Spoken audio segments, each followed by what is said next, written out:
എല്ലാവർക്കും കർത്താവായ യേശുക്രിസ്തുവിന്റെ നാമത്തിൽ സ്നേഹവന്ദനം. വീണ്ടും ഒരു ദിവസവും കൂടി നമ്മൾ പഠനത്തിനും ചർച്ചയ്ക്കുമായിട്ട് ഒരുമിച്ച് കൂടുകയാണ്. ഈ മീറ്റിംഗിൽ പങ്കെടുക്കുന്ന എല്ലാവരെയും ഏറെ സ്നേഹത്തോടെ സ്വാഗതം ചെയ്യുന്നു.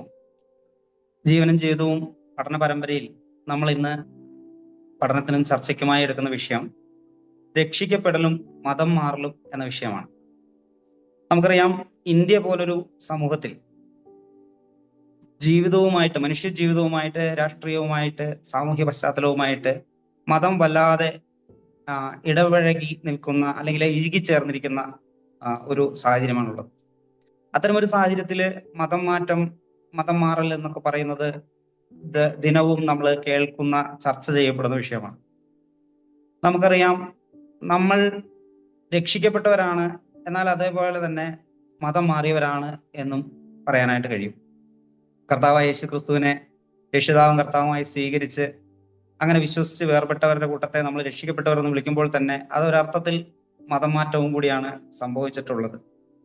എന്നാൽ മതം മാറ്റത്തെ അതിൻ്റെ പൊതുവായ അർത്ഥത്തിൽ നമ്മൾ അങ്ങനെ ഉദ്ദേശിക്കുന്നില്ല എന്നും നമുക്കറിയാമല്ലോ.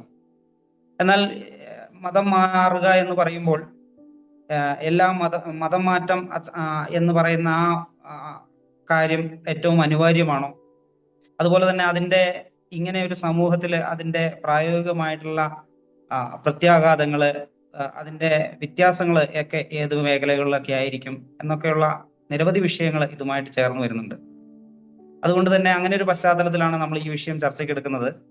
രക്ഷിക്കപ്പെടുക, മതം മാറുക എന്ന വിഷയം നമ്മൾ ചർച്ചയ്ക്ക് എടുക്കുകയാണ്. അതിന്റെ ഒത്തിരി പ്രായോഗിക വിഷയങ്ങളിലേക്ക് നമുക്ക് ഇതിൽ ചർച്ചയിലും കടക്കാനായിട്ട് സാധിക്കും. ഈ വിഷയം നമ്മളോട് സംസാരിക്കുന്നത് പ്രിയ ടോമിച്ചൻ സഹോദരനാണ്. നമുക്ക് ശ്രദ്ധയോടെ ഇരിക്കാം. അത് കഴിഞ്ഞ് എല്ലാവർക്കും കർത്താവായ യേശുക്രിസ്തുവിന്റെ നാമത്തിൽ സ്നേഹവന്ദനം. നമുക്ക് 151 എപ്പിസോഡായിട്ട് ഇങ്ങനെ ഒരു വിഷയം ചർച്ച ചെയ്യുവാനായിട്ട് ദൈവം അനുവദിച്ചതോർത്ത് നമുക്ക് ദൈവത്തെ സ്തുതിക്കാം. നാം കേട്ടതുപോലെ വിഷയം വളരെ കാലിക പ്രസക്തമായിട്ടുള്ളതാണ്. രക്ഷിക്കപ്പെടലും മതം മാറ്റവും. സുജ പറഞ്ഞതുപോലെ തന്നെ ഇന്ത്യയിൽ ഏകദേശം ഒരു പതിറ്റാണ്ടായിട്ട് ഏറ്റവും അധികം ചർച്ച ചെയ്യപ്പെടുന്ന വിഷയം, ഒരുപക്ഷെ ഇന്ത്യയുടെ ഏറ്റവും വലിയ പ്രശ്നമായിട്ട് ചർച്ച ചെയ്യപ്പെടുന്നത് മതം മാറ്റം എന്ന വിഷയമാണ്. രക്ഷിക്കപ്പെടുന്ന ഒരു വ്യക്തിക്ക് അത് അവന്റെ മതവുമായിട്ടുള്ള അവൻ ആയിരുന്ന മതവുമായിട്ടുള്ള അവന്റെ ബന്ധത്തെ രക്ഷ എങ്ങനെ ബാധിക്കുന്നു, അതിന്റെ പ്രായോഗികമായിട്ടുള്ള ഇംപ്ലിക്കേഷൻ എന്താണ്, വളരെ പ്രായോഗികമായിട്ടുള്ള പ്രാധാന്യം അതിനുണ്ട് എന്ന് നമുക്ക് അതിനെക്കുറിച്ച് പഠിക്കുമ്പോൾ മനസ്സിലാക്കാനായിട്ട് സാധിക്കും. അപ്പൊ ഈ സമയത്ത് നാം അങ്ങനെയുള്ള കാര്യങ്ങളാണ് ചർച്ച ചെയ്യാനായിട്ട് ഉദ്ദേശിക്കുന്നത്. രക്ഷിക്കപ്പെടലും മതം മാറ്റവും, religion and salvation, changing religion and salvation. Salvation, രക്ഷ സംഭവിക്കുമ്പോൾ relation between religion and salvation, രക്ഷയും മതവും തമ്മിലുള്ള ബന്ധം, രക്ഷിക്കപ്പെടലും മതവും തമ്മിലുള്ള ബന്ധം എന്താണ്? അത് തമ്മിൽ എന്തെങ്കിലും ബന്ധമുണ്ടോ? മതം എന്താണ് എന്ന് മതം മാറുക എന്ന് പറയുമ്പോൾ ആദ്യം മതം എന്താണ് എന്ന് നമ്മൾ മനസ്സിലാക്കിയിരിക്കേണ്ടത് ആവശ്യമാണ്. മതത്തിന് ഒരു ഡെഫിനിഷൻ പരിശോധിച്ചാൽ എൻസൈക്ലോപീഡിയ ബ്രിട്ടാനിക്കയില് എൻസൈക്ലോപീഡിയക്കാര് നൽകിയിട്ടുള്ള ഒരു ഡെഫിനിഷൻ അതിങ്ങനെയാണ്: മതം എന്നാല് വിശുദ്ധവും പവിത്രവും ആത്മീയവും ദൈവികവും അല്ലെങ്കിൽ പ്രത്യേക ആദരവിന് അർഹമായത് എന്ന് മനുഷ്യൻ കരുതുന്ന ആ കാര്യങ്ങളോടുള്ള മനുഷ്യന്റെ ബന്ധമാണ്. ആത്മീയവും വിശുദ്ധവും പവിത്രവും കേവലവുമായ അല്ലെങ്കിൽ ആദരവിന് അർഹമായ എന്തെങ്കിലും കാര്യങ്ങളുമായിട്ടുള്ള മനുഷ്യന്റെ ബന്ധത്തെയാണ് പൊതുവെ ലോകത്തിൽ മതമെന്ന് പറയുന്നത്. അപ്പൊ അവർ തുടർന്ന് പറയുന്നത് തങ്ങളുടെ ജീവിതത്തെക്കുറിച്ചും മരണാനന്തര അവസ്ഥയെക്കുറിച്ചുമുള്ള ആത്യന്തിക ആശങ്കകളെ, അൾട്ടിമേറ്റ് കൺസേൺസിനെ ആളുകളെ എങ്ങനെ കൈകാര്യം ചെയ്യുന്നു എന്നതിന്റെ അടിസ്ഥാനമാക്കിയാണ് സാധാരണ മതം കണക്കാക്കുന്നത്. അപ്പോൾ ഈ ലോകത്തിലെ ജീവിതവും മരണാനന്തരമുള്ള അവന്റെ ആത്യന്തികമായിട്ടുള്ള മരണാനന്തര ജീവിതത്തെക്കുറിച്ച് ചിന്തയും ഒക്കെ ഒരു വ്യക്തി എങ്ങനെ കാണുന്നു എന്നതിന്റെ അടിസ്ഥാനമാക്കിയാണ് ഈ മതത്തെ സാധാരണ കണക്കാക്കുന്നത്. അപ്പൊ മനുഷ്യന് അവൻ വിശുദ്ധവും പവിത്രവും ഒക്കെ ആയിട്ട് കരുതുന്ന കാര്യങ്ങളുമായിട്ടുള്ള മനുഷ്യന്റെ ബന്ധമാണ് മതം എന്ന് പറയുന്നത് എന്നാണ് അവരതിനെ എൻസൈക്ലോപീഡിയയിൽ നമ്മൾ അതിനെ വ്യാഖ്യാനമായിട്ട് കാണുന്നു. അപ്പൊ നമ്മൾ കുറച്ചും കൂടെ മനസ്സിലാകുന്ന ഭാഷയിൽ പറഞ്ഞാല് മനുഷ്യൻ സാധാരണ അവന്റെ ആത്മരക്ഷയ്ക്കായിട്ട് ആശ്രയിക്കുന്ന കർമ്മമാർഗങ്ങളാണ് മതങ്ങൾ എന്ന് നമുക്ക് സാമാന്യമായിട്ട് പറയുവാനായിട്ട് സാധിക്കും. ആത്മരക്ഷയ്ക്കുള്ള കർമ്മങ്ങൾ ചെയ്യുവാൻ മനുഷ്യനെ സഹായിക്കുന്ന സംവിധാനങ്ങളാണ് മതങ്ങൾ. അതാണ് പ്രായോഗികമായിട്ട് ഒരു വ്യക്തിക്ക് മതം ഫീൽ ചെയ്യുന്നത് അങ്ങനെയാണ്. അല്ലെങ്കിൽ നമ്മൾ പഠിക്കുമ്പോൾ മനസ്സിലാക്കുന്നതാണ് ഒരു വ്യക്തിയുടെ ഈ ലോകത്തിലെ ജീവിതത്തിലും അതിനുശേഷമുള്ള അവന്റെ ആത്മരക്ഷയ്ക്കുമുള്ള മാർഗങ്ങളും ചെയ്യുവാനായിട്ട് ഉപദേശിക്കുവാനായിട്ട് അവനെ സഹായിക്കുന്ന ഈ ലോകത്തിലെ സംവിധാനങ്ങളാണ് മതങ്ങൾ. മതങ്ങൾ പൊതുവെ കർമ്മങ്ങളിലൂടെ മനുഷ്യന്റെ ആത്മരക്ഷയ്ക്ക് വേണ്ടി ഉള്ള കാര്യങ്ങളെ ചെയ്യുവാനായിട്ട് അവനെ സഹായിക്കുന്ന സംവിധാനങ്ങളാണ്. അപ്പം ബൈബിൾ പുതിയ നിയമം അവതരിപ്പിക്കുന്ന രക്ഷാമാർഗവും ലോകത്തില് നാം കാണുന്ന മതങ്ങളും തമ്മിലുള്ള വ്യത്യാസം എന്താണ്, അല്ലെങ്കിൽ രക്ഷ എന്താണ് എന്ന് നമ്മൾ പരിശോധിച്ചാല് മനുഷ്യന്റെ പുതിയ നിയമം അവതരിപ്പിക്കുന്ന ആത്മരക്ഷ എന്നുള്ളത് ലോകത്തിലെ മതത്തിന്റെ നിരാകരണമാണ് എന്ന് നമുക്ക് പറയുവാനായിട്ട് സാധിക്കും. ലോക മതങ്ങളുടെ നിരാകരണമാണ്, നിഷേധമാണ് യഥാർത്ഥത്തില് ബൈബിൾ അവതരിപ്പിക്കുന്ന രക്ഷാമാർഗം എന്നുള്ളത്. ബൈബിൾ അവതരിപ്പിക്കുന്ന രക്ഷാമാർഗത്തിന് ലോകത്തിലെ മതങ്ങളുടെ മാർഗങ്ങളുമായിട്ട് ബന്ധമില്ല, അതിന്റെ നിഷേധമാണ് എന്ന് നമുക്ക് പരിശോധിച്ചാൽ മനസ്സിലാക്കാനായിട്ട് സാധിക്കും. പുതിയ നിയമത്തിന്റെ രക്ഷാമാർഗം അഥവാ കർത്താവായ യേശുക്രിസ്തു പഠിപ്പിച്ചത് അപ്പസ്തലന്മാർ നമുക്ക് പറഞ്ഞു തന്ന രക്ഷാമാർഗം യേശുക്രിസ്തുവിന്റെ കാൽവരി യാഗത്തിലുള്ള വിശ്വാസത്തിലൂടെ മാത്രം മനുഷ്യന് ദൈവത്തിന്റെ കൃപയാൽ ലഭിക്കുന്ന ദാനമാണ് രക്ഷ എന്നുള്ളത്. അപ്പോൾ കർത്താവായ യേശുക്രിസ്തു പൂർത്തീകരിച്ച ഒരു കർമ്മത്തിൽ, തന്റെ ബലിയിൽ വിശ്വാസത്താൽ അതുമായിട്ട് ഒരു വ്യക്തി ബന്ധപ്പെടുമ്പോൾ, അത് വിശ്വാസത്താൽ സ്വീകരിക്കുമ്പോൾ അവന് ദൈവവുമായി ലഭിക്കുന്ന ബന്ധമാണ് ആത്മരക്ഷ. അങ്ങനെയാണ് ബൈബിൾ ആത്മരക്ഷയെ നമ്മുടെ മുമ്പില് അവതരിപ്പിക്കുന്നത് എന്ന് നമുക്ക് കാണുവാനായിട്ട് സാധിക്കും.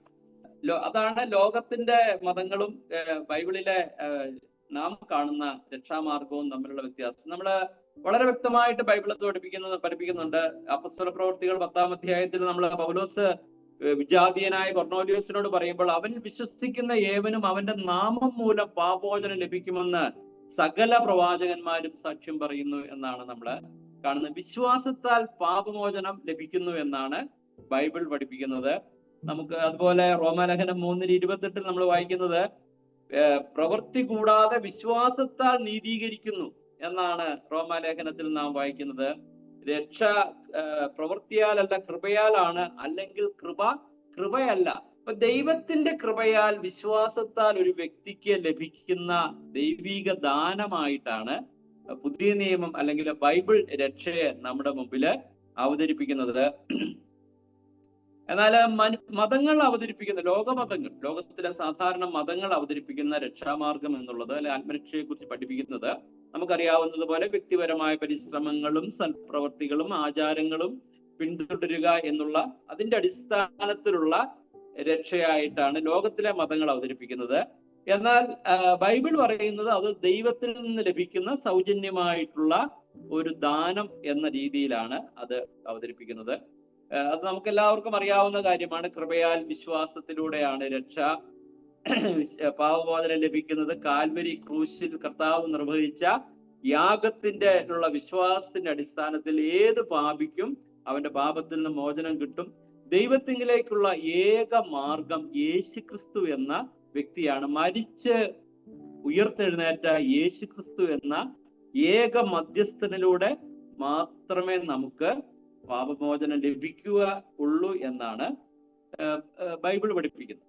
എന്നാൽ ലോകത്തിലെ മറ്റ് മതങ്ങളെല്ലാം ഇതിൽ നിന്ന് വ്യത്യസ്തമാണ്. ഞാൻ നേരത്തെ പറഞ്ഞതുപോലെ അവയെല്ലാം ഒരു വ്യക്തിയുടെ പ്രവർത്തികളുടെ അടിസ്ഥാനത്തിൽ അവർക്ക് രക്ഷ നൽകുന്നതാണ്. ഇങ്ങനെ ക്രിസ്തു മാർഗവും ലോകത്തിലെ മതമാർഗവും തമ്മിൽ വ്യത്യാസപ്പെട്ടിരിക്കുന്നത് നമ്മൾ പഠിച്ചാൽ ഹിന്ദു മതവും അതുപോലെ ഇസ്ലാം ഒക്കെ പോലെയുള്ള പല മതങ്ങളും രക്ഷ നേടാനായിട്ട് സൽക്കർമ്മങ്ങളും മതനിയമങ്ങളും പാലിക്കുക എന്നുള്ള ആവശ്യമാണ് അവയുടെ അനുയായികളുടെ മുമ്പിൽ വെക്കുന്നത്.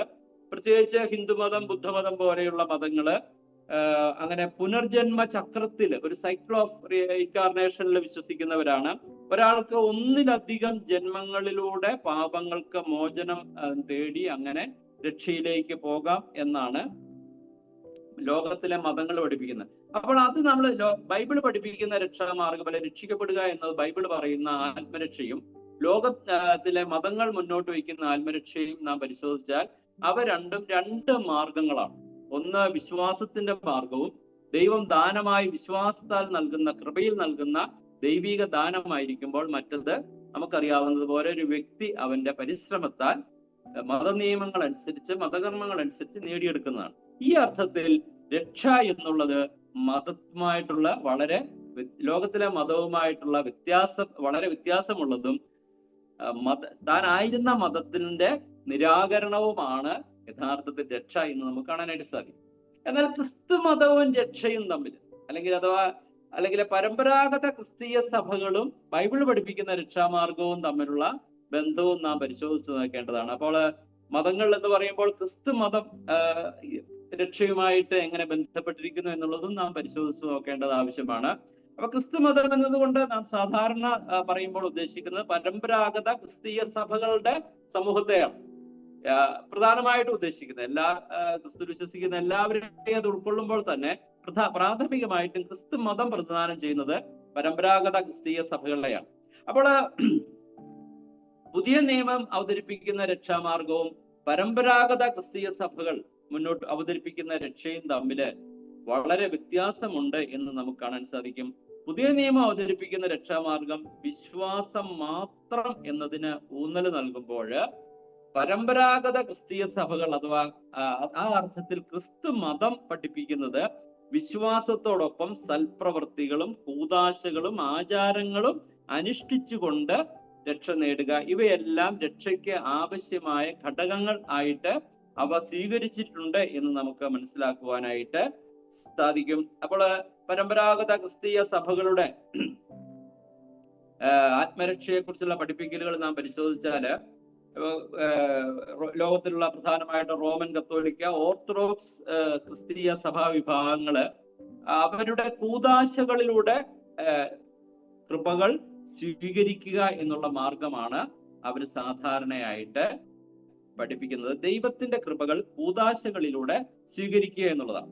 പിന്നെ സ്നാനത്തെ കുറിച്ച് പറയുന്നത് പലപ്പോഴും രക്ഷയിലേക്കുള്ള പ്രവേശന കവാടമായിട്ട് ഉത്ഭവ പാപത്തിൽ നിന്നുള്ള ശുദ്ധീകരണത്തിനായിട്ട് സ്നാനത്തെയും അവരെടുത്തു പറയുന്നുണ്ട്. അതുപോലെ ക്രിസ്തുവിന്റെ യാഗത്തിലുള്ള തുടർച്ചയായിട്ടുള്ള പങ്കാളിത്തം രക്ഷയ്ക്ക് ആവശ്യമാണ്. അതിന് കുർബാനയും ആവശ്യമാണ്. അതുപോലെ അല്ലെങ്കിൽ അവർ അനുശാസിക്കുന്ന സൽപ്രവൃത്തികളും അതിനാവശ്യമാണ്. മാത്രമല്ല സഭാ അധികാരം ഇവിടെ വളരെ പ്രധാനപ്പെട്ട ഒരു കാര്യമായിരിക്കും. പരമ്പരാഗത സഭകളുടെ പഠിപ്പിക്കലുകൾ പറയുന്നത് കാണാനായിട്ട് സാധിക്കുന്നത് സഭയുടെ സഹായമില്ലാതെ ഒരു വ്യക്തിക്ക് രക്ഷ പ്രാപിക്കുവാനായിട്ട് സാധിക്കുകയില്ല എന്നാണ് അവർ പഠിപ്പിക്കുന്നത്. എന്ന് പറഞ്ഞാൽ പുതിയ നിയമവും ക്രിസ്തു മതം പഠിപ്പിക്കുന്ന രക്ഷാമാർഗവും തമ്മിലുള്ള പ്രധാന വ്യത്യാസം എന്നുള്ളത്, പുതിയ നിയമം രക്ഷ എന്നുള്ളത് പാപിക്ക് നഷ്ടപ്പെട്ടു പോയ ദൈവിക ബന്ധത്തിന്റെ പുനഃസ്ഥാപനമാണ്. അത് ക്രിസ്തു മറ്റ് പരമ്പരാഗത സഭകളും ഒക്കെ അത് അംഗീകരിക്കും. അപ്പോൾ പുതിയ നിയമം ബൈബിൾ പഠിപ്പിക്കുന്ന രക്ഷ എന്നുള്ളത് സുവിശേഷം കേട്ട ഒരു വ്യക്തി നേരിട്ട് ക്രിസ്തുവിന്റെ അടുക്കൽ ചെന്ന് സുവിശേഷം, അതായത് പാപത്തിന്റെ പരിഹാരം അല്ലെങ്കിൽ പാപമോചനത്തിനായി ആത്മരക്ഷയ്ക്കായിട്ട് കർത്താവായ യേശു ക്രിസ്തുവിന്റെ കാൽവരി യാഗത്തിൽ വിശ്വസിക്കണം. ഉയർത്തെഴുന്നേറ്റ കർത്താവിൽ വിശ്വസിക്കുന്നത് കൊണ്ടാണ് രക്ഷ പ്രാപിക്കുന്നത് എന്നുള്ള സുവിശേഷം കേട്ട ഒരു വ്യക്തി നേരിട്ട് കർത്താവിന്റെ അടുക്കൽ ചെന്ന് കർത്താവിനെ വിശ്വസിച്ച്, കർത്താവിന്റെ പാപപരിഹാര ബലിയിൽ ആശ്രയിച്ച്, കർത്താവിനെ വിശ്വസിച്ച് ഹൃദയത്തിലേക്ക് സ്വീകരിക്കുമ്പോൾ അവൻ രക്ഷിക്കപ്പെടുന്നു എന്നാണ് ബൈബിള് പഠിപ്പിക്കുന്നത്, പുതിയ നിയമം പഠിപ്പിക്കുന്നത്. എന്നാൽ പരമ്പരാഗത ക്രിസ്തീയ സഭകൾ പഠിപ്പിക്കുന്നത്, അല്ലെങ്കിൽ ക്രിസ്തു മതം പഠിപ്പിക്കുന്നത്, പാപിക്ക് അങ്ങനെ ദൈവവുമായി നേരിട്ട് ബന്ധപ്പെടുവാനായിട്ട് സാധിക്കുകയില്ല എന്നുള്ളതാണ്. അതിനാൽ തന്നെ രക്ഷ തുടങ്ങിയുള്ള എല്ലാ ദൈവീക കൃപകളും പുരോഹിതന്മാർ കൂദാശയിലൂടെ പാപിക്ക് നൽകുകയാണ് ചെയ്യുന്നത്. അപ്പോൾ പാപിക്ക് നേരിട്ട് ക്രിസ്തുവിന്റെ അടുക്കൽ ചെന്ന് ദൈവം നൽകുന്ന ഈ ആത്മരക്ഷയെ പ്രാപിക്കുവാനായിട്ട് കഴിയും എന്ന് സാധാരണ പൊതുവെയുള്ള പരമ്പരാഗത ക്രിസ്തീയ സഭകൾ പഠിപ്പിക്കുന്നില്ല. അവ പഠിപ്പിക്കുന്നത് ക്രിസ്തുവിനും പാപിക്കും മധ്യത്തിൽ സഭയുടെ പുരോഹിതന്മാരുണ്ടായിരിക്കും. ആ പുരോഹിതന്മാരിലൂടെ മാത്രമാണ് അവർ നൽകുന്ന കൂദാശയിലൂടെയാണ് ദൈവം കൃപകളെ ഡിസ്പെൻസ് ചെയ്യുന്നത്. അതാണ് യഥാർത്ഥത്തില് പുതിയ നിയമവും പരമ്പരാഗത ക്രിസ്തീയ സഭകൾ അഥവാ ക്രിസ്തു മതവും തമ്മിലുള്ള രക്ഷയുടെ വ്യത്യാസം എന്നുള്ളത്. അപ്പോൾ ഒരു വിശ്വാസ ജീവിതത്തിന്റെ തുടക്കം മുതൽ അതിന്റെ അവസാനമായ മരണം വരെ മനുഷ്യന്റെയും ദൈവത്തിന്റെയും ഇടയിൽ പുരോഹിതന്മാർ ഉണ്ടായിരിക്കും. അവർ കൂദാശകളിലൂടെ അങ്ങനെ ദൈവത്തിൽ നിന്നുള്ള കൃപകൾ വിശ്വാസിക്ക് നൽകും. നേരിട്ട് ദൈവമായിട്ട് ബന്ധപ്പെട്ട് ദൈവീക കൃപകൾ പ്രാപിക്കുവാനായിട്ട് സാധിക്കുകയില്ല. അതുകൊണ്ടാണ് സഭയിലൂടെയാണ് രക്ഷ എന്നുള്ള ഉപദേശം റോമൻ കത്തോലിക്ക സഭയിലെ ഉപദേശമായിട്ട് പഠിപ്പിക്കുന്നത്. അപ്പൊ അത് പുതിയ നിയമത്തിലെ പഠിപ്പിക്കലുമായിട്ട് വ്യത്യാസമാണ്. പുതിയ നിയമം നമ്മളോട് പറയുന്നത് കർത്താവായ യേശു ക്രിസ്തു വിശ്വസിക്കുക, നീ രക്ഷ പ്രാപിക്കും. അപ്പൊ നീ വിശ്വസിച്ചാൽ നീ രക്ഷ പ്രാപിക്കും എന്നുള്ള രീതിയിലാണ് അപ്പസ്തോലനായിട്ടുള്ള പൗലോസ് അതിനെക്കുറിച്ച് പഠിപ്പിക്കുന്നത്. പത്രോസ് അതിനെക്കുറിച്ച് പഠിപ്പിച്ചത് നമ്മൾ കണ്ടതാണ്. അവൻ വിശ്വസിക്കുന്ന ഏവനും അവന്റെ നാമം മൂലം പാപമോചനം ലഭിക്കും. ഏവനും വിശ്വസിക്കാൻ, അവന്റെ നാമത്തിൽ വിശ്വസിക്കാനായിട്ട് മനസ്സ് വെക്കുന്ന ഏവനും അത് അവന്റെ നാമം മൂലം പാപമോചനം ലഭിക്കുമെന്നാണ് സകല പ്രവാചകന്മാരും സാക്ഷ്യം പറയുന്നത്. പഴയ നിയമ പ്രവാചകന്മാരും പറഞ്ഞ സാക്ഷ്യം എന്നാണ് പത്രോസ് പഠിപ്പിച്ചത്. കർത്താവും അങ്ങനെ തന്നെയാണ് പഠിപ്പിച്ചത്. കർത്താവ് എന്റെ അടുക്കൽ വരുന്നവന് ഞാൻ തള്ളിക്കളയുകയില്ല. വ്യക്തികൾ വരണമെന്നാണ് കർത്താവും അപ്പസ്തോലന്മാരും പഠിപ്പിച്ചത്. എന്നാൽ ക്രിസ്തു മതം അങ്ങനെയല്ല, അതിനെ അനുശാസിക്കുന്ന വ്യത്യാസമാണ്. അവിടെ ഈ ക്രിസ്തു മതവും അല്ലെങ്കിൽ മതവും ബൈബിള് പഠിപ്പിക്കുന്ന രക്ഷയും തമ്മിൽ ഉള്ള വ്യത്യാസം നമുക്ക് മനസ്സിലാക്കുവാനായിട്ട് സാധിക്കുന്ന നല്ല ഒരു സംഭവമാണ് ലൂക്കോസിന്റെ സുവിശേഷം 7-ാം അധ്യായത്തിലെ പരീശനായിട്ടുള്ള ശിമോന്റെ വീട്ടിൽ നടക്കുന്ന സംഭവം നമ്മൾ പരിശോധിച്ച് നോക്കിയാൽ നമുക്കത് കാണുവാനായിട്ട് സാധിക്കും. അവിടെ മതവും യഥാർത്ഥ ക്രിസ്തീയതയും തമ്മിലുള്ള വ്യത്യാസം മനസ്സിലാകും.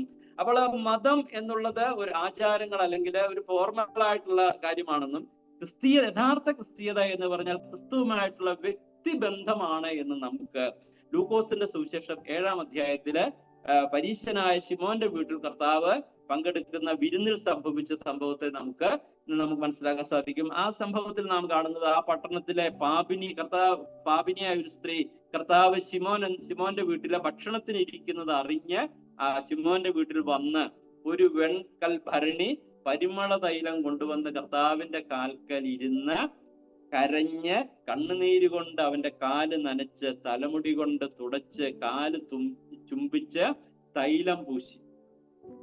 അപ്പോള് ഇത് ശിമോന് ഭയങ്കര അതിശയമായിട്ട് തോന്നി. ശിമോൻ അതിനെക്കുറിച്ച് നമ്മൾ വായിക്കുന്ന അവനെ ക്ഷണിച്ച് ശിമോൻ അത് കണ്ടിട്ട് പറഞ്ഞത്, ഇവൻ പ്രവാചകനായിരുന്നുവെങ്കിൽ തന്നെ തൊടുന്ന സ്ത്രീ ആരെന്നും എങ്ങനെയുള്ളവരെന്നും അറിയുമായിരുന്നു, അവൾ പാപിയല്ലോ എന്ന് ഉള്ളിൽ പറഞ്ഞു. അപ്പൊ ശിമോൻ അത് മനസ്സിലായില്ല. അപ്പൊ കർത്താവിനോട് ചോദിച്ചു, കടം കൊടുക്കുന്ന 2 വ്യക്തികളെ കുറിച്ചിട്ട് പറഞ്ഞു. ഒരു വ്യക്തി 500 വെള്ളിക്കാശും ഒരു കടക്കാരൻ 500 വെള്ളിക്കാശും ഒരു കടക്കാരൻ 50 വെള്ളിക്കാശും കടപ്പെട്ടിരുന്ന ഒരു വ്യക്തിക്ക് ആ വ്യക്തി 2 പേർക്ക് ക്ഷമിച്ചു കൊടുത്താൽ ആര് കൂടുതൽ സ്നേഹിക്കുമെന്ന് ചോദിച്ചപ്പോൾ ശിമോൻ പറഞ്ഞു, കൂടുതൽ ഇളച്ചു കിട്ടിയവരെന്ന്. അപ്പൊ കർത്താവ് ശിമോനോട് തുടർന്ന് പറഞ്ഞു, ആ സ്ത്രീയെ നോക്കിയിട്ട് കർത്താവ് ശിമോനോട് പറഞ്ഞു, നീ ഈ സ്ത്രീയെ കാണുന്നോ? ഞാൻ നിന്റെ വീട്ടിൽ വന്നു, നീ എന്റെ കാലിന് വെള്ളം തന്നില്ല. ഇവള് കണ്ണുനീര് കൊണ്ട് എന്റെ കാൽ നനച്ച് തലമുടി കൊണ്ട് തുടയ്ക്കിച്ചു. നീ എനിക്ക് ചുംബനം തന്നില്ല. ഇവളോ ഞാൻ അകത്തു വന്നത് മുതൽ ഇടവിടാതെ എന്റെ കാലുകൾ ചുംബിക്കുന്നു. നീ എന്റെ തലയിൽ തൈലം പൂശിയില്ല. ഇവളോ ഞാൻ പരിമള തൈലം കൊണ്ട് എന്റെ കാല് പൂശി. ആകയാൽ ഇവളുടെ അനേകമായ പാപങ്ങൾ മോചിച്ചിരിക്കുന്നു എന്ന് ഞാൻ നിന്നോട് പറയുന്നു. അവൾ വളരെ സ്നേഹിച്ചുവല്ലോ, അല്പം മോചിച്ചു കിട്ടിയവൻ അല്പം സ്നേഹിക്കുന്നു. അപ്പോൾ കർത്താവ് ശിമോനോട് പറഞ്ഞത്, ശിമോനെ, ഞാൻ നിന്റെ വീട്ടിൽ വന്നു, എന്നാൽ നീ എന്റെ കാലിന് വെള്ളം തന്നില്ല. നീ എന്നെ അങ്ങനെ കാര്യമായിട്ടൊന്നും പരിഗണിച്ചില്ല. നിനക്ക് ഞാൻ ആരായിരുന്നു? നമ്മൾ പരിശോധിച്ച് നോക്കാം. ശിമോൻ എന്തുകൊണ്ട്, പരീശരായ ശിമോൻ എന്തുകൊണ്ട് കർത്താവിനെ വീട്ടിലേക്ക് ക്ഷണിച്ചു എന്ന് ചോദിച്ചാൽ, അവന്റെ മതത്തിലെ ഒരു പുതിയ യുവ തീപ്പൊരി പ്രസംഗി, അല്ലെങ്കിൽ വളരെ വിപ്ലവകരമായ സ്റ്റാൻഡുള്ള ഒരു പുതിയ പ്രസംഗി, പുതിയൊരു റബ്ബി അവന്റെ മതത്തിലുണ്ടായിരിക്കുന്നു. ആ റബ്ബിക്കും അദ്ദേഹത്തിന്റെ ശിഷ്യന്മാർക്കും വിരുന്ന് കൊടുക്കുകയാണ് ശിമോൻ ചെയ്തതെങ്കിൽ, ഈ സ്ത്രീ, കർത്താവ് ചോദിച്ചു, ഈ സ്ത്രീയെ നീ കണ്ടോ എന്ന് ചോദിച്ചു. അവളുടെ അനേകമായിട്ടുള്ള പാപങ്ങൾ മോചിച്ചു കിട്ടിയതിന്റെ നന്ദി പ്രകടനമായിട്ട് അവൾ വന്നു എന്ന് പറഞ്ഞാൽ, കർത്താവ് പറഞ്ഞ അവള് പാപിനിയല്ലോ എന്നാണ്. എന്ന് പറഞ്ഞാൽ അവൾക്കറിയാം അവളുടെ ജീവിതം എന്ന് പറഞ്ഞത് അർത്ഥമില്ലാത്തതും അന്ധകാരം നിറഞ്ഞതുമായ അവളുടെ ജീവിതം കർത്താവിന്റെ തെരുവിലെ ഒരു പ്രസംഗമോ മറ്റോ കേട്ട് കർത്താവിൽ വിശ്വസിച്ച് അവളുടെ പാപത്തിന്റെ മാർഗങ്ങളെ വിട്ടുതിരിഞ്ഞു എന്ന് പറഞ്ഞ അവളെ സംബന്ധിച്ച് അല്ലെ, അവളുടെ ജീവിതത്തിന് അർത്ഥവും വെളിച്ചവും നൽകിയ അവളുടെ പ്രാണന്റെ രക്ഷിതാവ്, അവളുടെ പ്രാണന്റെ പ്രിയനാണ് കർത്താവ്. പാലസ്തീനിലെ വേശ്യാ തെരുവില് പുഴുത്ത് തീരേണ്ട ഒരു ജന്മം, മരിച്ച് നരകത്തിൽ അവസാനിക്കേണ്ട ഒരു ജീവിതം, അവളുടെ ജീവിതത്തിന് അർത്ഥവും സൗന്ദര്യവും ലക്ഷ്യവും ഒക്കെ നൽകിയ കർത്താവാണ് അവളെ സംബന്ധിച്ചിടത്തോളം ഈ ഇരിക്കുന്നത്. ശിമോനെ സംബന്ധിച്ച് അവൻ മറ്റ് അനേക റബിമാരിൽ ഒരു റബി എന്നാണ് നമുക്ക് കാണാനായിട്ട് സാധിക്കുന്നത്. അവൾക്ക് ക്രിസ്തുവുമായിട്ടുള്ള വ്യക്തിപരമായിട്ടുള്ള ബന്ധമാണ് നമ്മൾ കാണുന്നത്.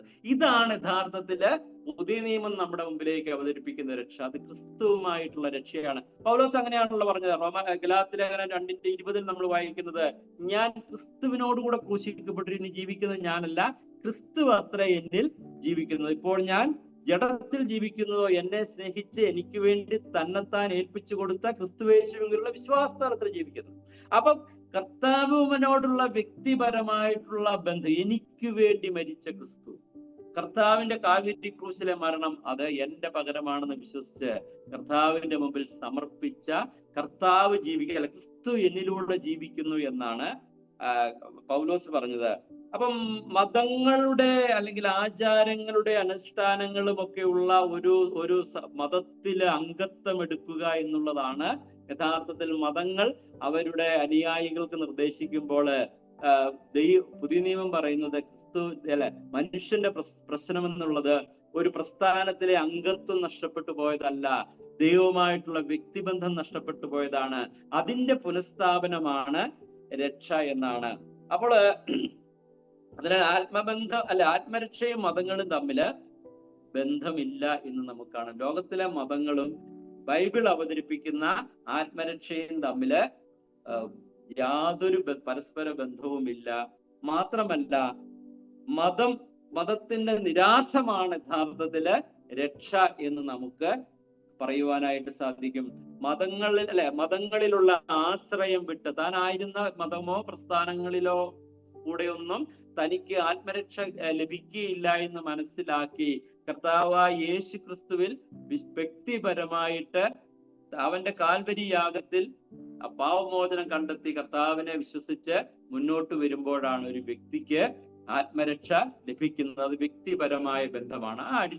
ആ അർത്ഥത്തിൽ ആത്മരക്ഷ രക്ഷിക്കപ്പെടൽ എന്നുള്ളത് മതം മാറ്റമല്ല, മതത്തിൽ നിന്നുള്ള മാറ്റമാണ്.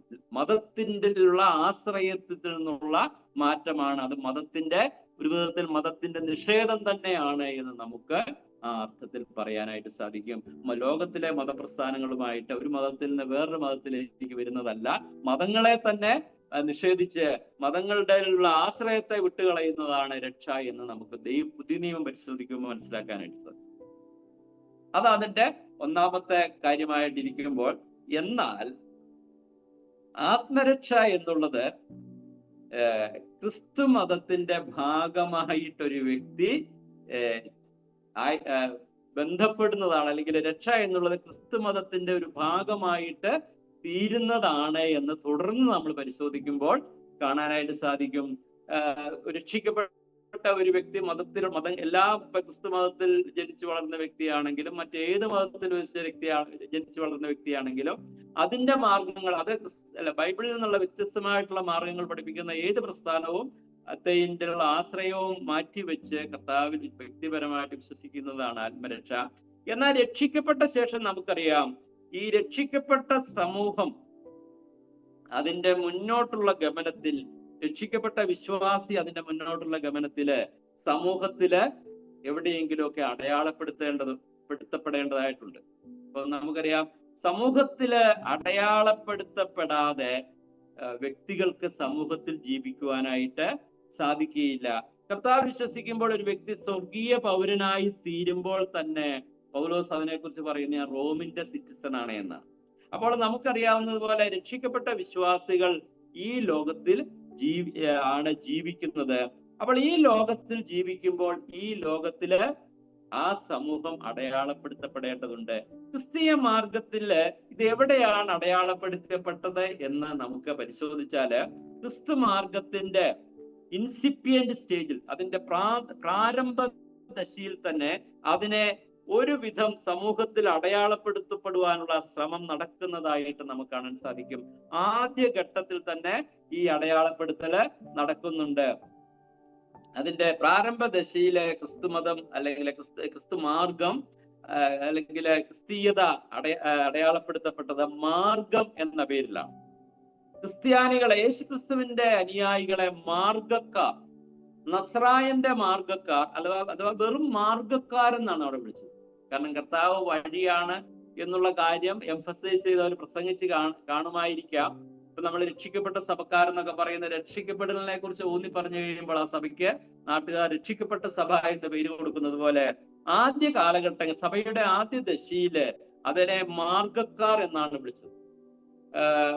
ഗ്രീക്കിലാണെങ്കിൽ ഹോഡോസ് എന്നുള്ള വാക്കാണ്. ഹോഡോസ്, ദ വേ. ഇംഗ്ലീഷാണ് the way, people of the way.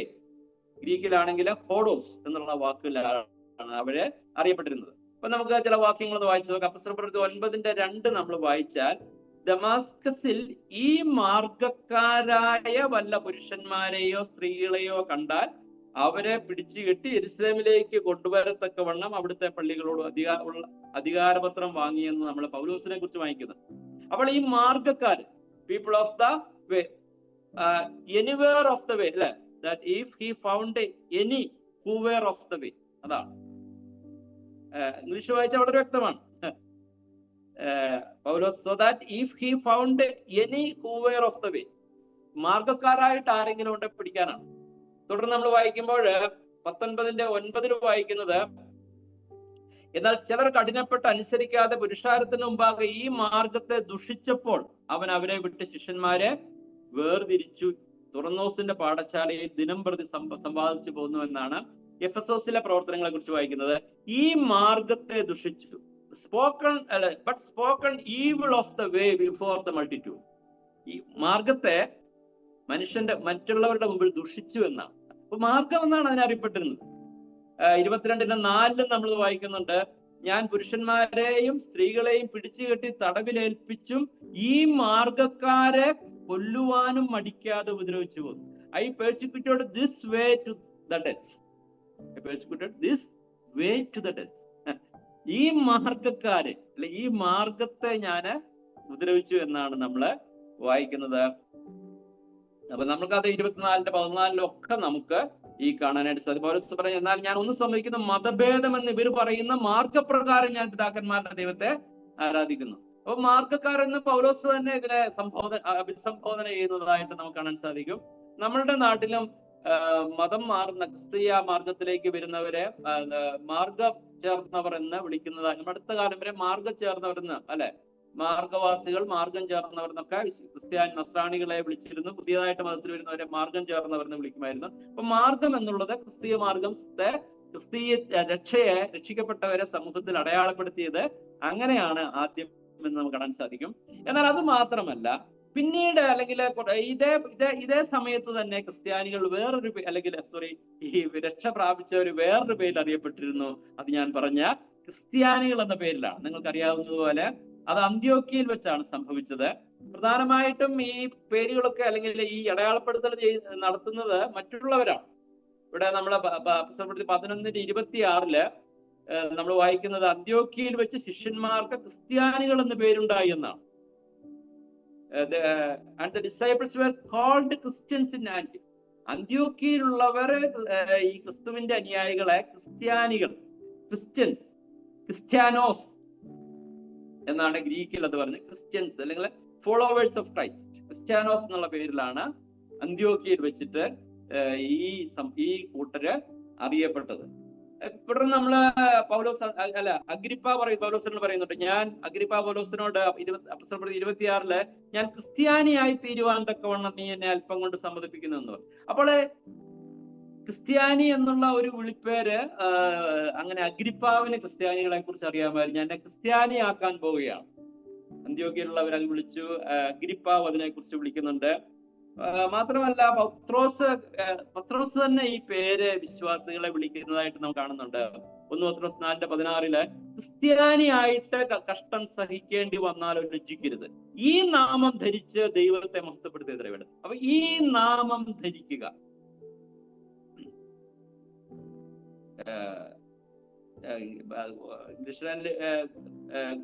let him glorify God in this matter. ഈ കാര്യത്തിൽ നിന്നാണ് നമുക്ക് അതിന്റെ തുടക്കത്തില് anyone suffers as a Christian, അതിനെ കുറിച്ച് ലജ്ജിക്കരുത് എന്നാണ് ക്രിസ്ത്യാനിയായിട്ട്.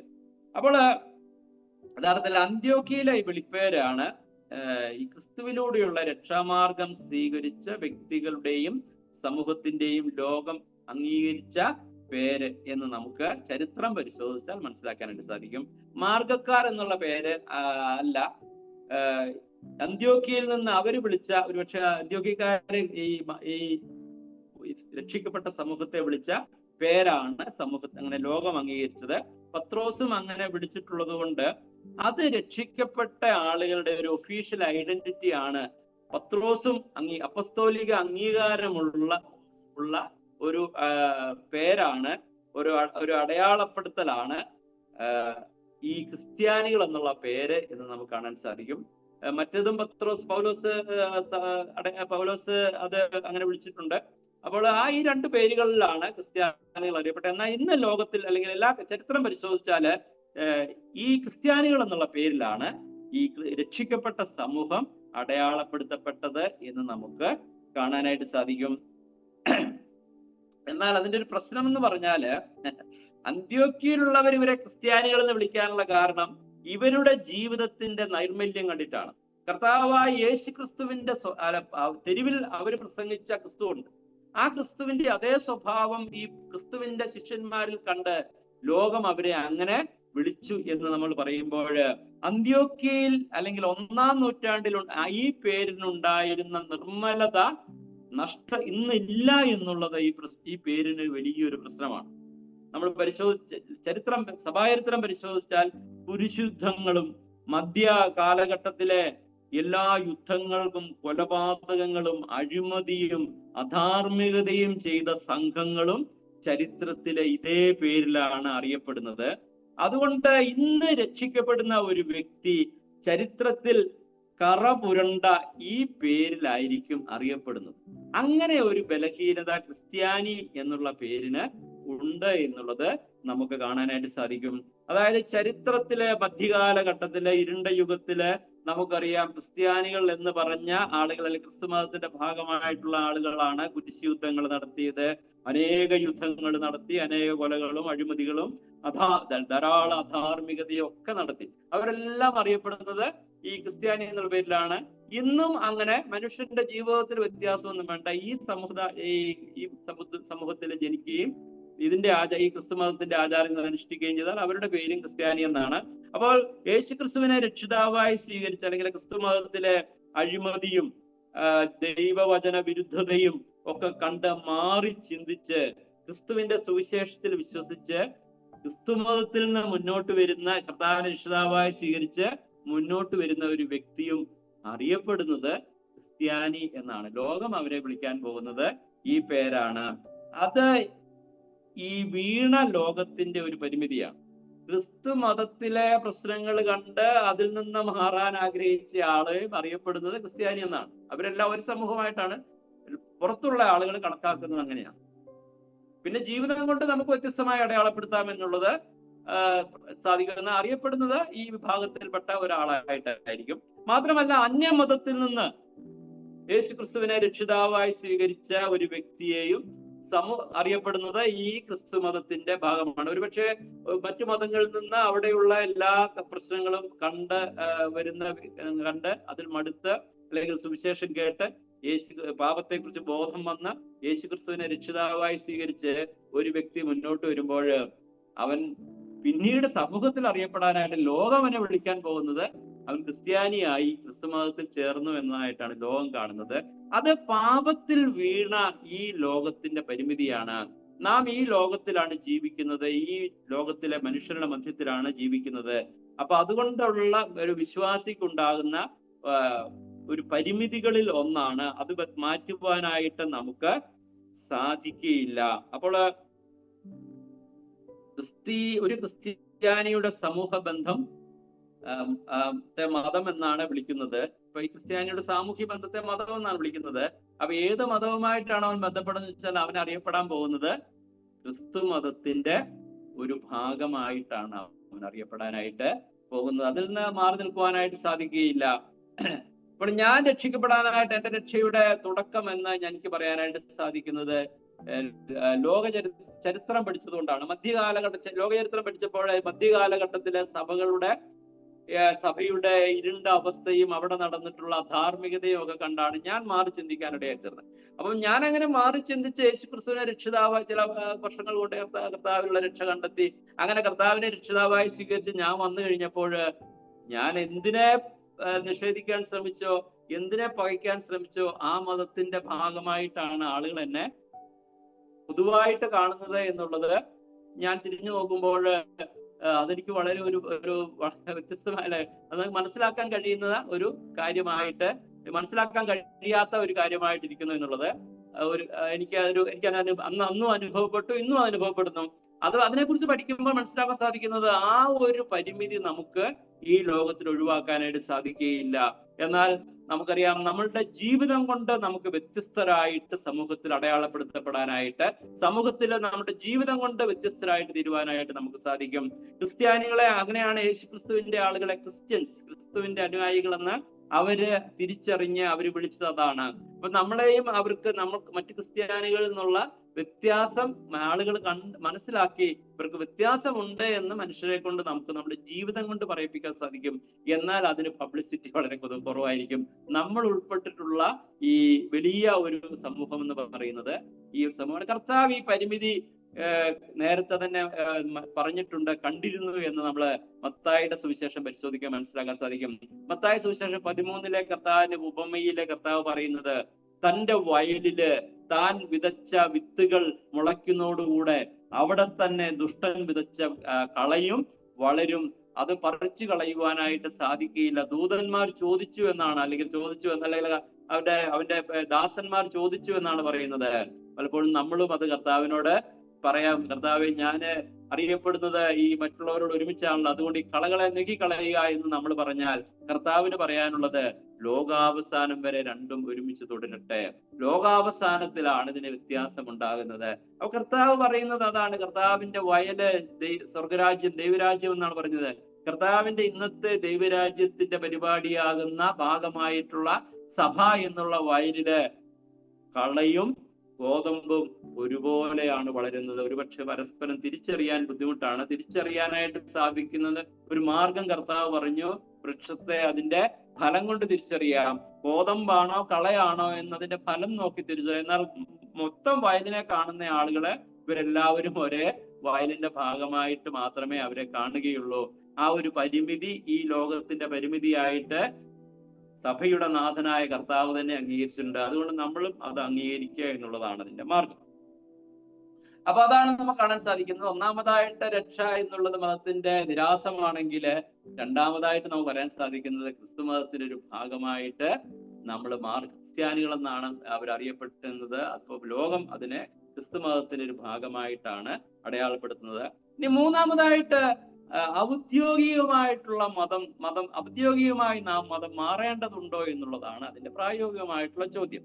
അപ്പൊ രക്ഷിക്കപ്പെട്ട ഒരാള് തൻ്റെ മത ബന്ധം അങ്ങനെ ഔദ്യോഗികമായിട്ട് മാറേണ്ട ആവശ്യമുണ്ടോ എന്നുള്ളത് വലിയ ഒരു പ്രായോഗികമായിട്ടുള്ള ചോദ്യമാണ്.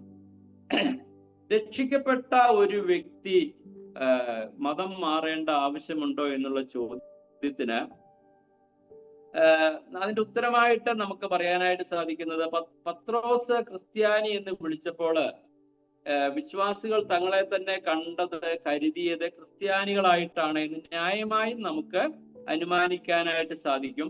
എന്നാൽ അവരങ്ങനെയാണ് അവരെ കണ്ടതെങ്കിൽ ഔദ്യോഗികമായിട്ട് മതം മാറണമെന്ന് പൊതുവെ അങ്ങനെ നിഷ്കർഷിച്ചതായിട്ട് ദൈവവചനത്തിൽ നമുക്ക് കാണാൻ സാധിക്കുന്നില്ല. അവരെ മറ്റുള്ളവര് വിളിച്ചു, അവരെ ക്രിസ്തുവിന്റെ അനുയായികൾ എന്ന രീതിയിൽ അവരെ ക്രിസ്ത്യാനിത്വത്തിന്റെ ഭാഗമായിട്ട് അവരെ കരുതിയെങ്കിലും ഔദ്യോഗികമായിട്ട് അങ്ങനെ മതം മാറിയതായിട്ട് ബൈബിളിൽ കാണുന്നില്ല. മാത്രമല്ല ഇവാഞ്ചലിക്കൽസ് സാധാരണഗതിയിൽ ഔദ്യോഗിക മതം മാറ്റത്തിന് നിഷ്കർഷിക്കാറില്ല.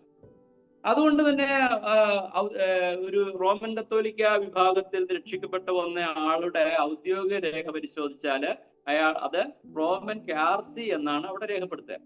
ഓർത്തഡോക്സ് വിഭാഗത്തിൽ വന്നവരാണെങ്കിൽ അങ്ങനെയാണ് രേഖപ്പെടുത്തുക. ഹിന്ദു മതത്തിൽ വന്നിട്ടുള്ള നമ്മളുടെ സഭകളിലുള്ളവരുടെ ഔദ്യോഗിക രേഖകൾ നമ്മൾ പരിശോധിച്ച് നോക്കിയാൽ അതെല്ലാം അതായിട്ട്, അല്ലെങ്കിൽ ഏത് മതത്തിൽ വന്നാലും അതായിട്ട് തന്നെ തുടരുന്നതാണ്. പൊതുവെ അങ്ങനെ ഒരു കാലത്തും അങ്ങനെ നമ്മളും നിഷ്കർഷിക്കാറില്ല, ഇന്നും അങ്ങനെ നിഷ്കർഷിക്കാറില്ല എന്നുള്ളതാണ് നമുക്ക് സാധാരണ അങ്ങനെയാണ് നമ്മൾ ചെയ്യുന്നത്.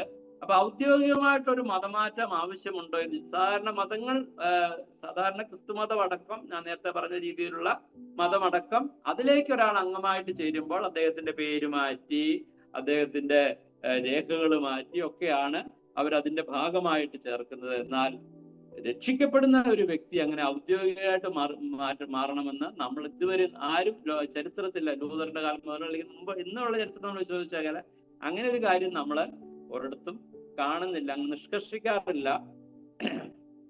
എന്നാൽ അവരതിന്റെ ഏതിന്റെ ഭാഗമായിരിക്കും ചോദിച്ചാൽ ക്രിസ്തു മതത്തിന്റെ ഭാഗമാണ്. പൊതുവെ ഔദ്യോഗിക രേഖകളെല്ലാം പഴയതുപോലെ അതുപോലെ തന്നെ തുടരുകയാണ്. എന്റെ ഔദ്യോഗിക രേഖ പരിശോധിച്ചാൽ പഴയത് തന്നെയാണ്, ഞാൻ മാറ്റിയിട്ടില്ല, എന്നോട് മാറ്റാൻ ആരോട്ട് ആവശ്യപ്പെട്ടിട്ടുമില്ല. അപ്പോൾ അതിനകത്ത് അതിനകത്ത് വലിയൊരു ചോദ്യം വരുന്നത്, ഈ സാമൂഹ്യമായും സാമ്പത്തികമായും പിന്നോക്കം നിൽക്കുന്ന ആളുകൾ സർക്കാർ നൽകുന്ന ഗ്രാൻഡും അല്ലെങ്കിൽ സഹായങ്ങളും വാങ്ങാനായിട്ട് ക്രിസ്ത്യാനികൾക്ക് പാടുണ്ടോ എന്നുള്ളൊരു ചോദ്യം വരും. അപ്പൊ നമുക്കറിയാം, അതായത് രണ്ടാം തലമുറയിലേക്കൊക്കെ വരുമ്പോൾ അല്ലെങ്കിൽ അവരുടെ വിദ്യാഭ്യാസ രേഖകളിലെ ഏത് മതം ചേർക്കണം എന്നുള്ളത് വലിയ ഒരു ചോദ്യമാണ്.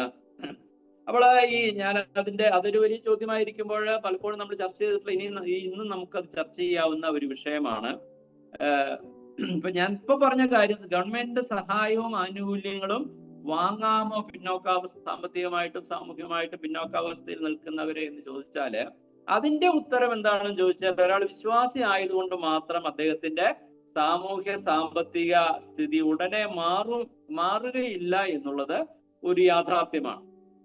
ഇപ്പൊ രക്ഷിക്കപ്പെട്ട ഉടനെ അദ്ദേഹത്തിന്റെ സാമ്പത്തിക അവസ്ഥ മാറുകയില്ല. അപ്പൊ ഗവൺമെന്റിൽ നിന്ന് അദ്ദേഹത്തിന് ലഭിക്കുന്ന ഗ്രാൻഡോ അല്ലെങ്കിൽ അദ്ദേഹത്തിന് ലഭിക്കുന്ന സഹായങ്ങളോ വേണ്ട എന്ന് വെക്കത്തക്ക വിധത്തിൽ അദ്ദേഹത്തിന്റെ ആ അവസ്ഥയ്ക്കൊന്നും പെട്ടെന്ന് പരിവർത്തനം വരികയില്ല. അദ്ദേഹം കർത്താവിനെ രക്ഷിതാവായി സ്വീകരിച്ചാൽ ദൈവത്തിന്റെ മകനായി തീർന്നു, സ്വർഗത്തിന്റെ അവകാശിയായി തീർന്നു എന്നല്ലാതെ ഭൗതികമായിട്ട് പെട്ടെന്ന് മാറ്റങ്ങൾ നമുക്ക് കാണാനായിട്ട് സാധിക്കുകയില്ല.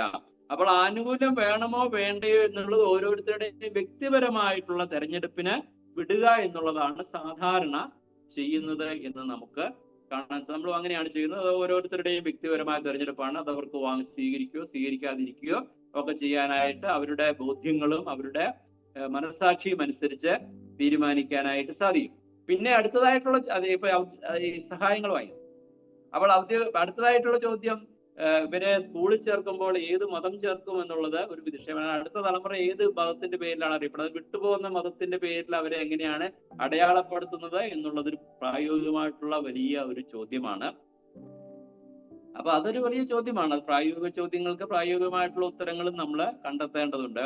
അപ്പോൾ അങ്ങനെ അതിനെക്കുറിച്ച് ഞാൻ പഠിച്ചപ്പോൾ നമുക്ക് തന്നെ ഇന്ന് ഔദ്യോഗികമായി അതിനെക്കുറിച്ച് ആധികാരികമായിട്ട് പറയാവുന്ന ആളുകൾ നമ്മളുടെ ചർച്ചാ പാനലിലുണ്ട്. അവർക്ക് അതിന് മറുപടി പറയും. എന്നാൽ ഞാൻ അതിനെക്കുറിച്ച് അന്വേഷിച്ചപ്പോൾ എനിക്ക് മനസ്സിലാക്കാൻ സാധിച്ചത് വിദ്യാഭ്യാസ രേഖകളിലെ ക്രിസ്തുമതം കൊടുത്താലും നമ്മളുടെ റവന്യൂ രേഖകളിൽ മാറുന്നില്ല. റവന്യൂ രേഖകളിൽ മാറുന്ന പിന്നെ ഗസറ്റിൽ കൊടുത്തൊക്കെ മാറണം, അങ്ങനെ ആരും നിഷ്കർഷിക്കാറില്ല. കുട്ടികൾക്ക് സ്കൂളില് ക്രിസ്തുമതം മറ്റു പാർസിയിൽ നിന്ന് മാറി പ്രൊട്ടസ്റ്റന്റിൽ നിന്ന് കൊടുക്കുമോ? നമുക്ക് ലോകത്തിലുള്ള ക്രിസ്ത്യാനികളെ മൂന്നായിട്ടാണ് ഡിവൈഡ് ചെയ്തിരിക്കുന്നത് പൊതുവെ. അതിൽ ഏത് വിഭാഗത്തിൽ ചേർക്കുന്നു നമുക്ക് അറിഞ്ഞുകൂടാ. അതിന് അപ്പൊ നമ്മള് മറ്റു മതങ്ങളിൽ നിന്ന് വന്നവരൊക്കെ ക്രിസ്തുമതം കൊടുത്താല് അത് വിദ്യാഭ്യാസ രേഖയിലാണ് ആ മാറ്റം വരുന്നത്. അല്ലാതെ റവന്യൂ രേഖകളില് നമ്മളൊരു മതത്തിന്റെ സർട്ടിഫിക്കറ്റ് മേടിക്കാൻ പോയാൽ റവന്യൂ രേഖയിലാണ് ലഭിക്കുക. അവിടെ അങ്ങനെ മാറണമെങ്കിൽ വലിയ ബുദ്ധിമുട്ടുള്ള കാര്യമാണ്. അപ്പോൾ വിദ്യാഭ്യാസ രേഖ മാറിയാലും റവന്യൂ രേഖ മാറുന്നില്ല. അപ്പോൾ അങ്ങനെ സർട്ടിഫിക്കറ്റ് ഒക്കെ അത് പഴയ രീതിയിൽ തന്നെ ലഭിക്കും എന്ന രീതിയിലാണ് എന്റെ അന്വേഷണത്തിൽ എനിക്ക് മനസ്സിലാക്കാനായിട്ട് സാധിച്ചത്. അപ്പൊ ഈ ആനുകൂല്യങ്ങളൊക്കെ വേണോ വേണ്ടോ എന്നുള്ളത് ഓരോരുത്തരുടെ വ്യക്തിപരമായ ചോയ്സിന് സാധാരണ വിടുകയാണ് നമ്മൾ ചെയ്യുന്നത്. അപ്പൊ വളരെ പ്രായോഗിക പ്രാധാന്യമുള്ള ഒരു ചോദ്യമാണ്. നമ്മൾ എവിടെയാണ്, ഏത് സമൂഹത്തിന്റെ ഭാഗമായിട്ടാണ് നമ്മൾ തീരുന്നത്, ഏത് മതത്തിന്റെ ഭാഗമാണ് നമ്മൾ തീരുന്നത് എന്നുള്ള വളരെ പ്രായോഗിക, രക്ഷിക്കപ്പെടലിന് ശേഷമുള്ള നമ്മുടെ സാമൂഹിക ജീവിതത്തിലെ വളരെ പ്രാധാന്യമുള്ള ചോദ്യമാണ് നമ്മൾ ചർച്ച ചെയ്തത് എന്ന് കാണാൻ സാധിക്കും. അപ്പൊ അതിനെക്കുറിച്ച് യാതൊരു സംശയത്തിനിടയില്ലാത്ത രീതിയിൽ നമുക്ക് പറയാൻ സാധിക്കും. രക്ഷിക്കപ്പെടുകയും രക്ഷയും മതവും തമ്മിലുള്ള ബന്ധത്തെക്കുറിച്ച് നമ്മൾ പരിശോധിച്ച് നോക്കിയാല് മതവും രക്ഷയും ഈ ലോകത്തിലുള്ള മതവുമായിട്ട് യാതൊരു ബന്ധവുമില്ല. മതത്തിൽ നിന്ന്, മതങ്ങളുടെ ആചാരങ്ങളിലും അനുഷ്ഠാനങ്ങളിൽ നിന്നും മാറി ചിന്തിച്ച് തുടങ്ങുക എന്നുള്ളതാണ് രക്ഷയുടെ ഒന്നാമത്തെ പടി എന്ന് നമുക്ക് കാണാൻ സാധിക്കും. മതം അനുശാസിക്കുന്ന കർമ്മമാർഗത്തിൽ നിന്ന് ബൈബിൾ പഠിപ്പിക്കുന്ന വിശ്വാസ മാർഗത്തിലേക്ക് ഒരാൾ കാല് മാറ്റി ചവിട്ടുമ്പോഴാണ് അവന് രക്ഷ ലഭിക്കുന്നത് എന്ന് നമുക്ക് കാണാൻ സാധിക്കും. എന്നാൽ അങ്ങനെ രക്ഷിക്കപ്പെട്ട ആളുകൾ സമൂഹത്തില് ഈ ക്രിസ്തു മതത്തിന്റെ ഭാഗമായിട്ടാണ് അറിയപ്പെടുന്നത്. അതിന്റെ എല്ലാ പരിമിതികളോടുകൂടെ അതിന്റെ ഭാഗമായിട്ട് അറിയപ്പെടേണ്ടത് ഒരാവശ്യമാണ്. അങ്ങനെ ചരിത്രം ഇപ്പൊക്കെ പഠിച്ചു കഴിയുമ്പോൾ നമുക്ക് അതിന്റെ ഭാഗമായിട്ടൊക്കെ അറിയപ്പെടുമ്പോൾ നമുക്ക് തന്നെ അതൊരു ബുദ്ധിമുട്ടായിട്ട് തോന്നുമെങ്കിലും അത് കർത്താവും അതിനെക്കുറിച്ച് അങ്ങനെയാണ് പറഞ്ഞത്. അങ്ങനെയാണ് സമൂഹത്തിൽ അറിയപ്പെടുന്നത്. സമൂഹം നമ്മളെ രേഖപ്പെടുത്തുന്ന, അടയാളപ്പെടുത്തുന്ന അങ്ങനെയാണ്. മാത്രമല്ല വിശ്വാസികളും അവരെ കുറിച്ച് തന്നെ അങ്ങനെയാണ് കരുതിയിരുന്നതെന്ന് ബൈബിളിൽ നമുക്ക് മനസ്സിലാക്കാൻ സാധിക്കും. ഇനി ഔദ്യോഗികമായിട്ടുള്ള രേഖകൾ മാറണോ വേണ്ടോ എന്നുള്ളതൊക്കെ ഓരോരുത്തരുടെ വ്യക്തിപരമായിട്ടുള്ള തെരഞ്ഞെടുപ്പായിട്ട് ആണ് പലപ്പോഴും അങ്ങനെ ബൈബിൾ വിശ്വാസികൾ സാധാരണ കരുതുന്നത് എന്ന് നമുക്ക് അതിനെക്കുറിച്ച് പഠിക്കുമ്പോൾ നമുക്ക് മനസ്സിലാക്കുവാനായിട്ട് സാധിക്കും. അപ്പൊ കർത്താവായ യേശു ക്രിസ്തുവുമായിട്ടുള്ള വ്യക്തിപരമായ ബന്ധം, അതിലുള്ള വളർച്ചയാണ് യഥാർത്ഥത്തിലെ ക്രിസ്തു മാർഗ ഒരു വിശ്വാസിയുടെ ആത്മീയ സൗന്ദര്യവും അവന്റെ ആത്മീയമായിട്ടുള്ള ബലവും എന്നുള്ളത്. കർത്താവിനെ പോലെ ആയിത്തീരുക എന്നുള്ളതാണ്. ആ കർത്താവുമായിട്ടുള്ള വ്യക്തിബന്ധത്തിൽ വളർന്നു വരിക, കർത്താവിനെ പോലെ ആയിത്തീരുക, അതാണ് ആത്മരക്ഷ എന്ന് പറഞ്ഞാൽ. അപ്പൊ അതിലാണ് നമ്മുടെ ഊന്നൽ കൊടുക്കേണ്ടത്. സമൂഹം നമ്മളെ എന്ത് പേര് വിളിക്കുന്നു എന്നുള്ളത് വലിയ ഒരു വിഷയമായിട്ട് ഇരിക്കുന്നില്ല. മറ്റു സമൂഹങ്ങളിൽ അതാണ് ഏറ്റവും പ്രധാനപ്പെട്ട വിഷയം. ഇപ്പൊ നമ്മൾ സാധാരണ പറയുന്നത് പോലെ യഥാർത്ഥത്തിൽ മാറേണ്ടത് നമ്മുടെ മനോഭാവവും മനസ്സുമാണ്. മാനസാന്തരമാണ്. മനസ്സിനുള്ള അന്തരമാണ് സംഭവിക്കേണ്ടത്. മനസ്സിൽ ഉള്ളിൽ മാറ്റമുണ്ടായി അത് നമ്മളുടെ നിലപാടുകളെയും സ്വഭാവത്തെയും പെരുമാറ്റത്തെയും മൂല്യങ്ങളെയും ബാധിച്ച് സമൂഹത്തിൽ ഒരു വ്യത്യസ്ത വ്യക്തിയായിട്ട്, വ്യത്യസ്ത സമൂഹമായിട്ട് ജീവിക്കുവാനായിട്ടുള്ള വിളിയാണ് കർത്താവിന്റെ ജനത്തിന്, ദൈവത്തിന്റെ സഭയ്ക്ക് ദൈവം കൊടുത്തിട്ടുള്ള ദൗത്യം. അപ്പോൾ അങ്ങനെ അറിയപ്പെടുക, അങ്ങനെ നമ്മളുടെ വ്യത്യസ്തമായിട്ടുള്ള നിലപാടുകളിലൂടെ ലോകം നമ്മളെ അറിയണം. നിങ്ങൾ പരസ്പരം സ്നേഹിക്കുന്നതിലൂടെ നിങ്ങളുടെ ശിഷ്യന്മാരെന്ന് ലോകം അറിയുമെന്നുള്ള കാര്യത്തിലൊന്നും യാതൊരു വിധത്തിലുള്ള കൂട്ടിച്ചേർക്കൽ നമ്മളോട് ചേരാനായിട്ട് ലോകത്തിലുള്ള ആളുകൾക്ക് സാധിക്കുകയില്ല. അതുകൊണ്ട് കർത്താവിനെ വ്യക്തിപരമായിട്ട് പിൻപറ്റി അവന്റെ ദിവ്യ സ്വഭാവത്തിന് അനുരൂപപ്പെട്ട് ജീവിക്കുവാനായിട്ടുള്ള വിളിയാണ് നമുക്കുള്ളത്. അതുകൊണ്ട് ആ മേഖലയിൽ നമുക്ക് വളരാം. എന്നാൽ അല്ലെങ്കിൽ ഞാൻ പറഞ്ഞതുപോലെ ഈ സമൂഹത്തിൽ ജീവിക്കുമ്പോൾ ചില പരിമിതികൾ നമുക്കുണ്ട്. പരിമിതികളെ അംഗീകരിച്ചുകൊണ്ട് മാത്രമേ നമുക്ക് ജീവിക്കാൻ സാധിക്കുകയുള്ളൂ. നമുക്കറിയാം, നമ്മുടെ ജീവിതം കർത്താവ് യേശു ക്രിസ്തുവിനെ പോലെ മാത്രം ജീവിക്കുകയും പാപം ചെയ്യാതെ പാപത്തിൽ തുടരാതെ ജീവിക്കണം, വിശുദ്ധരായിട്ട് ജീവിക്കണം എന്നുള്ള ദൈവത്തിന്റെ പ്രമാണമായിരിക്കുമ്പോൾ തന്നെ പൗലോസ് പറഞ്ഞതുപോലെ എന്നിൽ എന്ന് വെച്ചാൽ എന്റെ ജഡത്തിൽ യാതൊരു നന്മയും വസിക്കുന്നില്ല എന്ന് നമുക്കറിയാം. അപ്പോൾ നമുക്ക് പൂർണ്ണത ലഭിക്കുന്നത് ഇവിടെയല്ല, കർത്താവിന്റെ വരവിലാണ്. കർത്താവിന്റെ വരവിൽ കർത്താവ് തന്റെ വയലിൽ നിന്ന് ഇടർച്ചകളെ മുഴുവനും നീക്കി കൊയ്ത് കെട്ടി കത്തിച്ച് കളഞ്ഞ് ഗോതമ്പിനെ തന്റെ കളപ്പുരിയിൽ ശേഖരിച്ചു വെക്കും. അന്ന് നമുക്ക് നമ്മൾ ആരാണ് എന്ന് ലോകം അവൻ വരുമ്പോൾ നാം അവനെ പോലെ ആയിത്തീരുന്നത് കൊണ്ട് നാം അവനോട് അനുരൂപപ്പെടും എന്ന്. ഇന്ന് നമ്മൾ ആരാണെന്ന് ലോകത്തിന് അറിയത്തില്ല എന്ന് യോഹന്നാൻ 1-ാം ലേഖനം 3-ാം അധ്യായത്തിൽ പറഞ്ഞതുപോലെ ഇന്ന് ലോകത്തിന് നമ്മളെ മനസ്സിലാകില്ല. ലോകം നമ്മളെ യഥാർത്ഥത്തിൽ തിരിച്ചറിയാനായിട്ട് പോകുന്നു. അതിന്റെ എല്ലാ വ്യത്യസ്തതകളോടും കൂടെ തിരിച്ചറിയാൻ പോകുന്നത് കർത്താവിന്റെ ദിവസത്തിലാണ്. ആ ദിവസത്തേക്ക് ലക്ഷ്യം വെച്ച് നമുക്ക് ജീവിക്കാം. പരിമിതികളുള്ള ലോകമാണ് എന്ന് മനസ്സിലാക്കി നമുക്ക് കർത്താവിൽ ആശ്രയിച്ച് ജീവിക്കാം. ദൈവം നമ്മളെ അനുഗ്രഹിക്കും. നമ്മള് വളരെ സമഗ്രമായിട്ട് ഈ വിഷയത്തെ കുറിച്ച് കേൾക്കുകയായിരുന്നു. രക്ഷിക്കപ്പെട്ട സമൂഹം എന്ന് പറയുന്നതും ലോകത്തിൽ മതം എന്ന് വിളിക്കപ്പെടുന്നതും തമ്മിൽ ബന്ധമില്ല, അത് രണ്ടും വ്യത്യസ്തമാണ് എന്ന് തന്നെയാണ് നമ്മൾ കേട്ടത്. രക്ഷിക്കപ്പെടുക എന്നത് മതനിഷേധം തന്നെയാണ്, മതത്തിൽ നിന്ന് വിട്ടു പോരുന്നതാണ് എന്ന് നമ്മൾ ശ്രദ്ധിച്ചു. എന്നാൽ ഇങ്ങനെ രക്ഷിക്കപ്പെട്ട സമൂഹം ലോകത്തിൽ അടയാളപ്പെടേണ്ടതുണ്ട്. അങ്ങനെ അടയാളപ്പെടുമ്പോൾ ക്രിസ്ത്യാനി എന്ന പേര് അത് യോഗ്യമാണ്, അപ്പോസ്തലൻ ഉപയോഗിച്ച പേരാണ്. എന്നാൽ ഇന്നത്തെ സാഹചര്യത്തിൽ ക്രിസ്ത്യാനി എന്നത് ക്രിസ്തു മതവുമായിട്ട് ലോകത്തിലെ ക്രിസ്തു മതവുമായിട്ട് ചേർന്ന് പോകാൻ കഴിയാത്ത ഒരു പേരുമാണ്.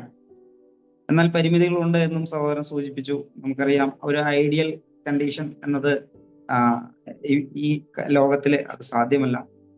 എന്നാൽ നമ്മൾ അടയാളപ്പെടേണ്ടത് എങ്ങനെയാണ്? നമ്മുടെ ജീവിതം കൊണ്ട് വ്യത്യസ്തരാകുന്നത് വഴിയാണ് സമൂഹത്തിൽ അങ്ങനെ തിരിച്ചറിയപ്പെടേണ്ടത് എന്ന ചിന്തയ്ക്കാണ് നമ്മൾ ഊന്നൽ കൊടുക്കേണ്ടത്. തീർച്ചയായിട്ടും പ്രായോഗികമായ ചർച്ചകൾക്ക് വഴി തുറക്കുന്ന 3-ാം ഭാഗവും കൂടി നമ്മൾ ശ്രദ്ധിച്ചു. ഔദ്യോഗികമായിട്ട് നമ്മൾ സ്വീകരിക്കേണ്ടത് എന്താണ്?